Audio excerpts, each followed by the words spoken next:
ಪ್ರಧಾನಿಯನ್ನ ಕಾಣಲೆಂದು ನೆರೆದಿದ್ದ ಜನರ ಬಳಿ ತೆರೆದಿದ್ದ ಪ್ರಧಾನಿಯನ್ನ ಮಹಿಳೆಯ ಕೈಯಲ್ಲಿದ್ದ ಮಗುವೊಂದು ಸೆಳೆದಿತ್ತು.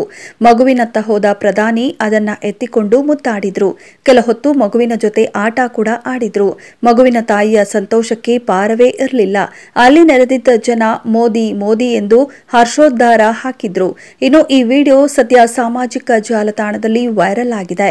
ದೇಶಾದ್ಯಂತ ಲೋಕಸಭೆ ಚುನಾವಣೆಯ 3ನೇ ಹಂತದ ಮತದಾನ ಪ್ರಕ್ರಿಯೆ ನಡೆಯುತ್ತಿದೆ. ಪ್ರಧಾನಿ ನರೇಂದ್ರ ಮೋದಿ, ಗೃಹ ಸಚಿವ ಅಮಿತ್ ಶಾ ಸೇರಿದಂತೆ ಅನೇಕರು ಬೆಳ್ಳಂಬೆಳಗ್ಗೆ ತಮ್ಮ ಮತ ಹಕ್ಕನ್ನು ಚಲಾಯಿಸಿದ್ದಾರೆ. ಗುಜರಾತ್ನ ಅಹಮದಾಬಾದ್ನ ನಿಶಾನ್ ಹೈಯರ್ ಸೆಕೆಂಡರಿ ಶಾಲೆಯ ಮತದಾನ ಕೇಂದ್ರದಲ್ಲಿ ಬೆಳಗ್ಗೆ 7:45 ಸುಮಾರಿಗೆ ತಮ್ಮ ಹಕ್ಕು ಚಲಾಯಿಸಿದ ಪ್ರಧಾನಿ ಮೋದಿಯನ್ನ ನೋಡಲೆಂದು ಸಹಸ್ರಾರು ಸಂಖ್ಯೆಯಲ್ಲಿ ಜನ ನೆರೆದಿದ್ರು.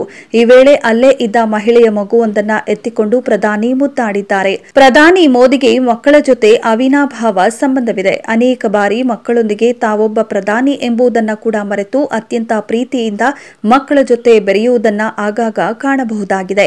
ಕಳೆದ ಬಾರಿ ಕಲಬುರಗಿಯಲ್ಲಿ ಪ್ರಚಾರ ಕಾರ್ಯಕ್ರಮಕ್ಕೆಂದು ಆಗಮಿಸಿದ್ದ ಅವರನ್ನ ಕಾಣಲೆಂದು ಬಂದಿದ್ದ ಮಕ್ಕಳ ಜೊತೆ ಕೆಲ ಸಮಯ ಕಳೆದು ಮಕ್ಕಳಿಗೆ ಕೆಲವೊಂದು ಬೆರಳಿಗೆ ಮಾಡುವ ವ್ಯಾಯಾಮಗಳನ್ನು ತೋರಿಸಿಕೊಟ್ಟಿದ್ರು.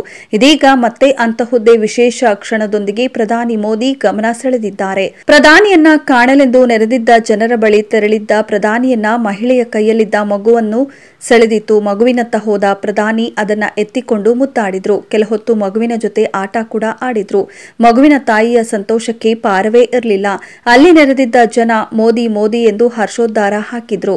ಇನ್ನು ಈ ವಿಡಿಯೋ ಸಾಮಾಜಿಕ ಜಾಲತಾಣದಲ್ಲಿ ವೈರಲ್ ಆಗಿದೆ. ಮತದಾನ ಕೇಂದ್ರದ ಬಳಿ ಪ್ರಧಾನಿ ಸುಮಾರು 7:30 ಹೊತ್ತಿಗೆ ಆಗಮಿಸಿದ್ರು.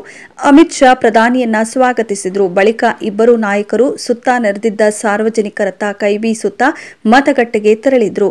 ರಸ್ತೆಯುದ್ದಕ್ಕೂ ನಿಂತಿದ್ದ ಜನರು ಮೋದಿ ಪರ ಘೋಷಣೆ ಕೂಗಿದ್ರು. ಈ ಮಧ್ಯೆ ಅಭಿಮಾನಿಗಳಿಗೆ ಮೋದಿ ಆಟೋಗ್ರಾಫ್ ನೀಡುವುದನ್ನ ಮರೆಯಲಿಲ್ಲ.